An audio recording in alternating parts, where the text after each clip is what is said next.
Ready, Scotty? I guess so. You guess so. I don't know. What are you? You suddenly nervous because you're here for real? I'm not nervous. It's just like, I don't know how this goes.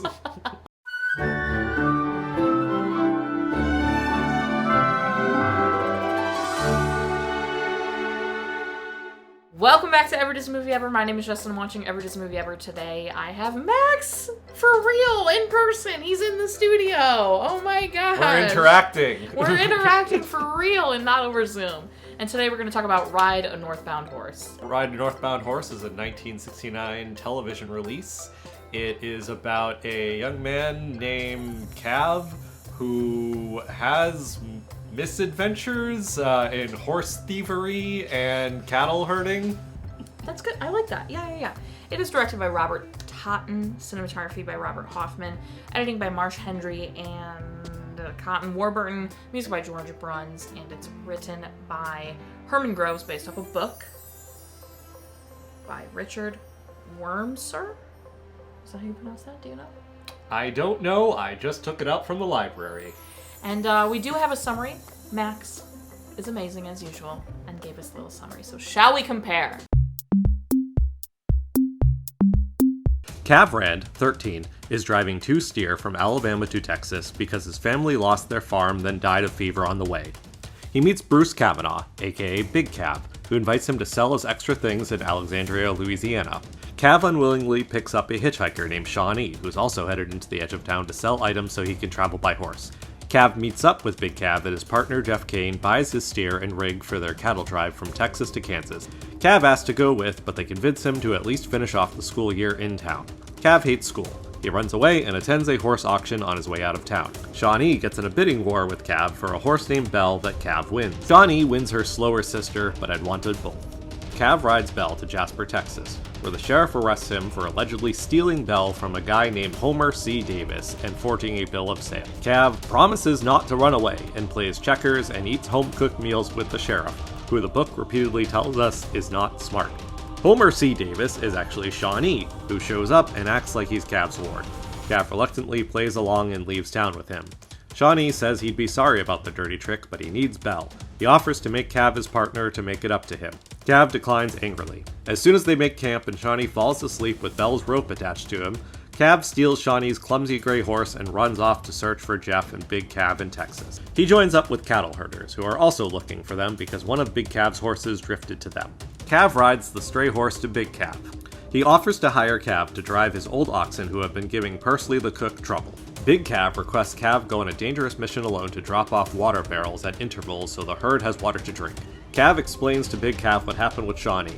Big Cav understands and calls the sheriff dumb. Cav goes on his water barrel mission, nearly killing himself and his 3 animals in the process. He reaches a river just in time.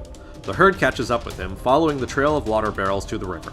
Cav finds out Shawnee has joined the other cattle herd and won all their money in a racing bet. A bad rainstorm hits and separates Cav's wagon from everyone else. Cav sees a stranger riding Belle and goes off alone to follow him.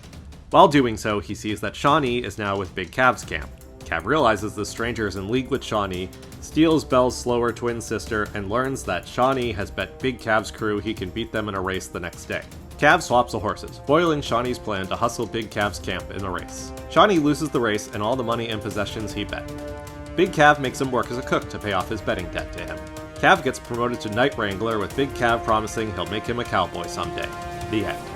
The film stars Michael Shea as Cav, Carroll O'Connor as Mr. Davis, and Ben Johnson as Will Parker. So cinematography, I actually thought was really decent for a 1969 television release. There were some dramatic zooms that I loved. I thought the close-up shots were really great and good quality, especially on Cav, like in the jail specifically. I felt like they were really good. And the movement was also pretty decent for a 1969 television release. Yeah, if you had told me that it was theatrically released, I'd be like, kind of a cheap theatrical release, but I would believe it. Yeah.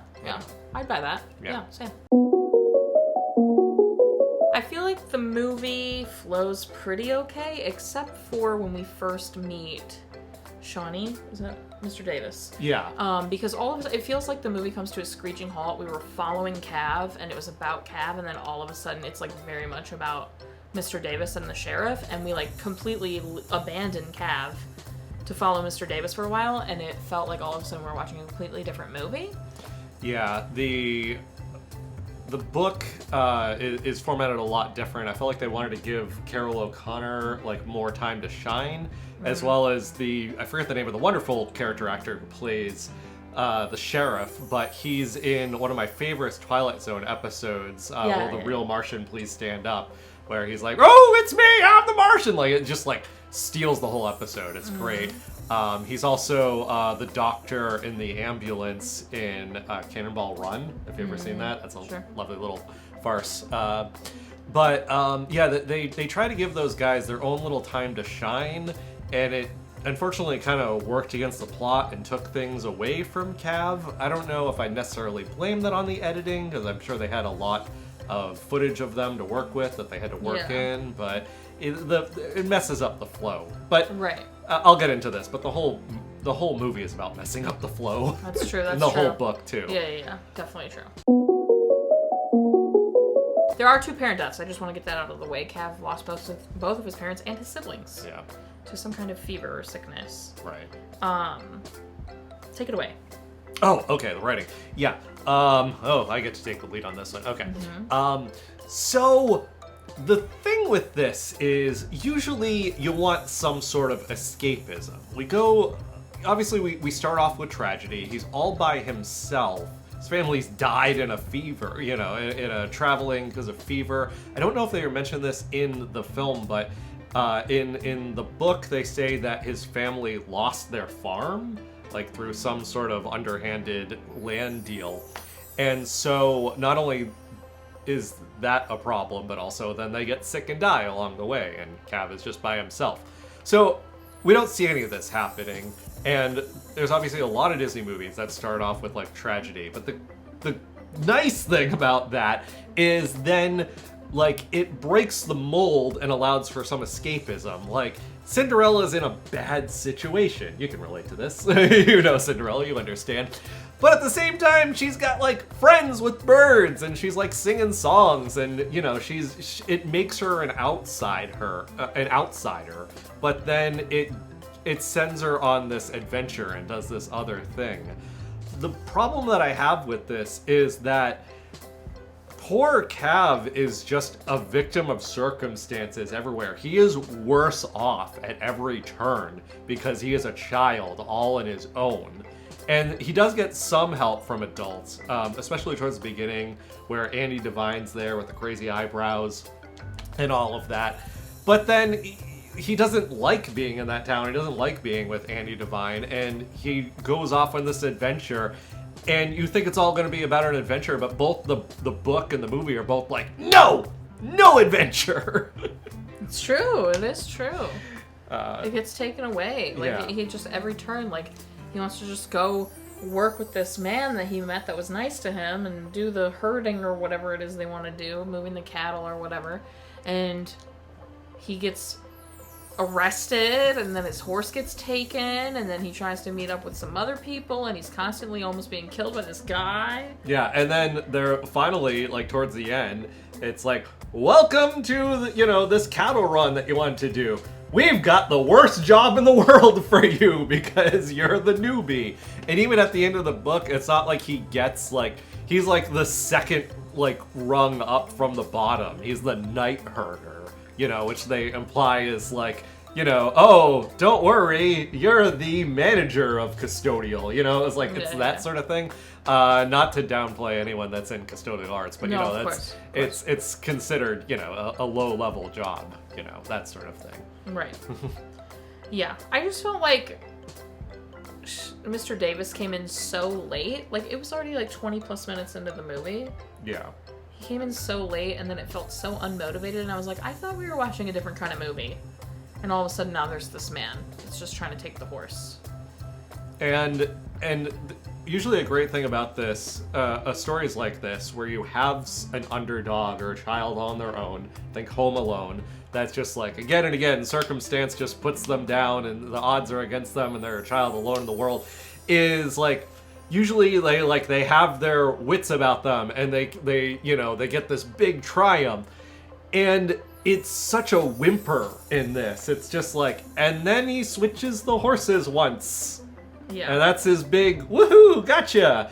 And it's like, it's not a lesson he learned along the way, or like a skill that only he has, or like this big, elaborate scheme, like, Home Alone, like Kevin McAllister, like setting all the traps and all this stuff.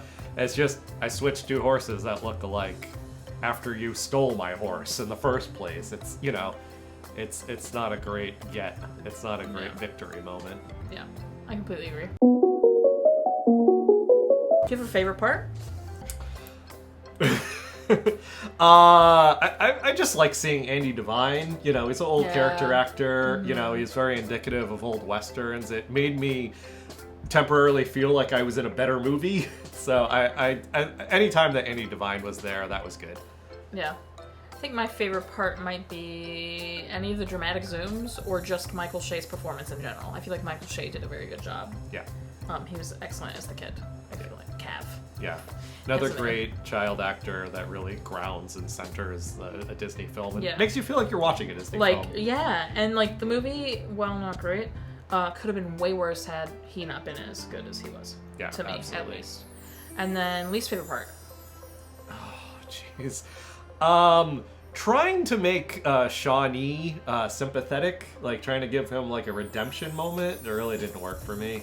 I agree. Yeah. Actually, just anything to do with Shawnee was like my least favorite part because I was like, what are we doing? I was so excited for a different movie. Yeah. And now we're watching this. Definitely trying to milk the most out of having Carroll O'Connor. Yeah. That's all it was. Yeah. Would you recommend this? No. Would you watch it again? No. I've already watched it one and Same. partial time and read the book. I'm all done. Any specific moments or things you want to talk about? Specific scenes? Specific... anything? Oh, this is just one thing that bothered me about the movie versus the book. It's basically a montage in the movie, him setting out the water barrels, which he has to do by himself in the book, all alone. He doesn't have the cook helping him out. But they tell him, okay, you go set out these water bottles and then come back and tell us that they're set. That would be a huge waste of water. It doesn't happen that way in the book. The whole idea is that they're using as little water as they can, and he's giving, it's not mules, it's oxen, it's steer. He's giving his steer as little water as possible, so the barrels are nice and full, so the herd can make it through this dry patch to the river. And to say, like, okay, come back and tell us that you did that, that's just wasting more water, and it just doesn't make any sense. So that was just something that bothered me. I don't know why they wrote it that way. There was no need to when they were adapting it. So. Yeah, I agree. There's a whole small little scene of a Spanish speaking happening, and there's no subtitles or anything. I know you're supposed to kind of infer what's going on, but it was kind of longer. There have been scenes in the past that have been in a foreign language that you totally know what's going on, no worries, and it's super short, but it was kind of a long scene in Spanish. And I was like, I don't know exactly everything they're saying. Yeah. Also not in the book, so I couldn't tell you. Yeah.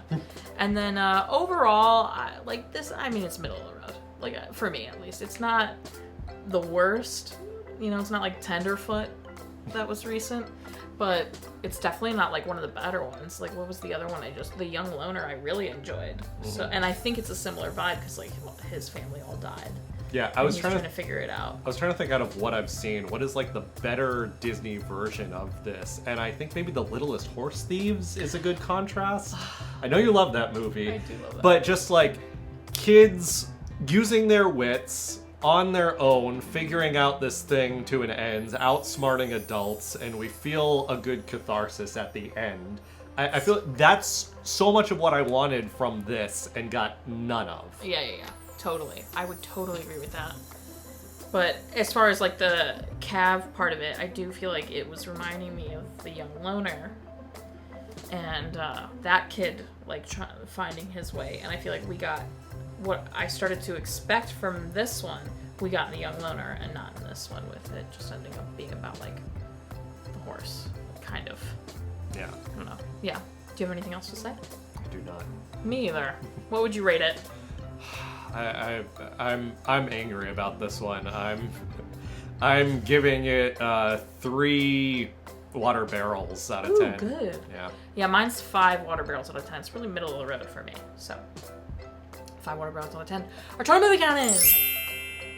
Our parent death toll is... substantial. 2. Cry count's still the same. I did not cry. I'm not That's why I surprised. yeah. If you want to keep up with the movie I'm watching when, follow me on all socials. You find out the movie I'm watching when, follow Max. He's got a bunch of stuff going on. They're always in the description, but go check him out. Thanks for finding all my movies always and being here in person. He's here in person. He flew all the way here. I live nowhere near this woman. No, he does not. He lives across the country. And here he is in the flesh. All right. Buy merch. Join Patreon. Look at it. He even came in merch. Limited edition merch. That's true. Can't buy that anymore. But you can buy this one. All right. Until next time, comment, like, subscribe. But I'm not in charge of your life. You are, so do you. And don't be Shawnee about it. Absolutely. Yeah. Good one. Okay. I didn't talk over you too much? No. Okay. I love when the guest talks more than me. It's my favorite. Yeah, that went pretty well. Yes, I agree. That was great. We flew through that. All right, so what movie we're talking about next?